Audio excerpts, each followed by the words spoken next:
Ya gerçeklik sandığımız şey evrenin yalnızca küçük bir parçasıysa, ya aslında çok daha büyük, çok katmanlı ve çok boyutlu bir evrende yaşıyorsa. Güzel bir günden herkese merhaba. Evrenin sırrını anlattığımız serinin ikinci bölümüne hoş geldiniz. Bu videoda çok daha derin bir konuya giriyoruz.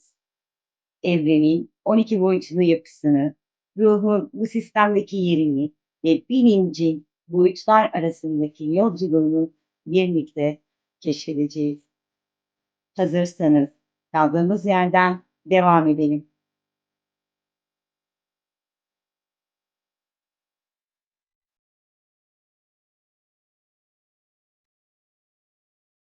Bu evrende toplam 12 farklı boyut bulunur ve her biri farklı farklılık katmanları. İleri evrenin genişleyen konisi boyunca uzanır ve belli noktalarında yeniden birleşir. Varlıklar özgür iradeleriyle istedikleri zaman bir çizgiden diğerine geçebilir. Yüksek boyutlarda zaman algısı derinleştikçe çizgilerin yapısı ve işlevi daha net anlaşılır.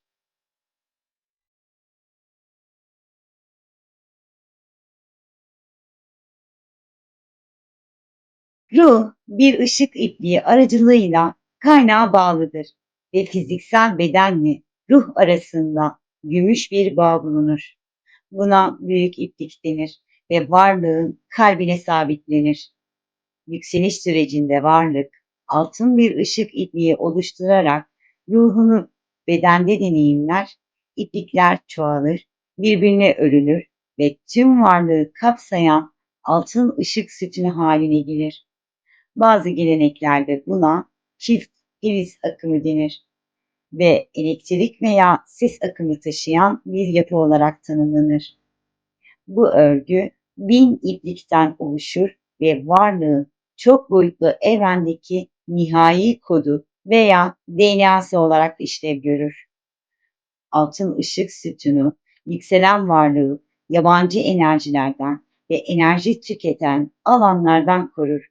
Aynı zamanda Yaradan'ın sözü ve ışığından önce ortaya çıkar ve böylece yükselişin temelini oluşturur.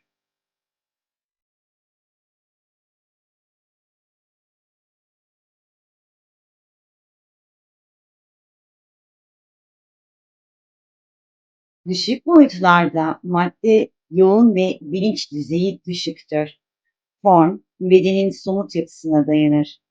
Orta ve yüksek boyutlarda form korunur ama daha yüksek titreşimli ve karmaşık bir yapıya kavuşur. Bilinç artar ve madde daha az yoğunlaşır.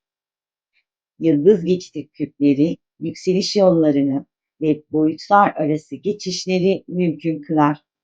Çakraların yükselişi, enerji akışını beden ve ruh arasında dengeler.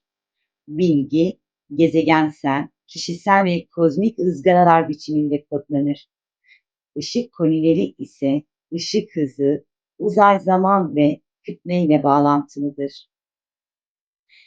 Evren, galaksilerden atomlara ve bireysel enerji alanlarına kadar torus şeklinde işler. Enerji halka veya spiral gibi akar. Işık düzenli bir şekilde bölünür ve referans ışığı ile nesne ışığı evrende adeta kapılar gibi işlev görür. Her boyut ve varlık düzeyi kendisinden daha yüksek olan üst düzeylerden yansır. Bu yüzden üst seviyeler mutlak gerçek kabul edilirken alt seviyeler birer yanılsama olarak algılanır.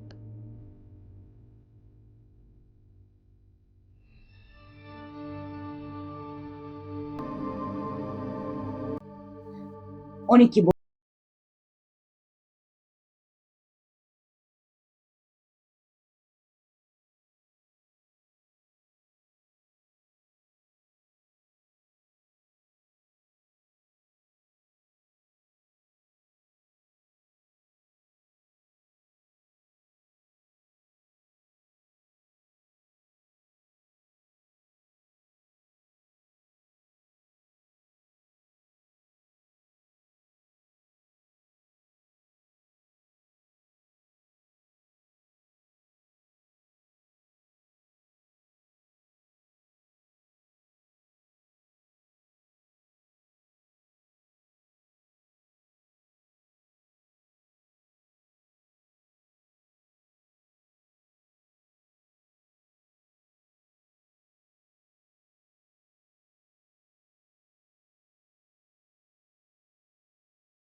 planlara yönlendirir. Daha yukarıda ise saf enerji boyutu bulunur. Form yoktur ve burada tüm evrenin geometrik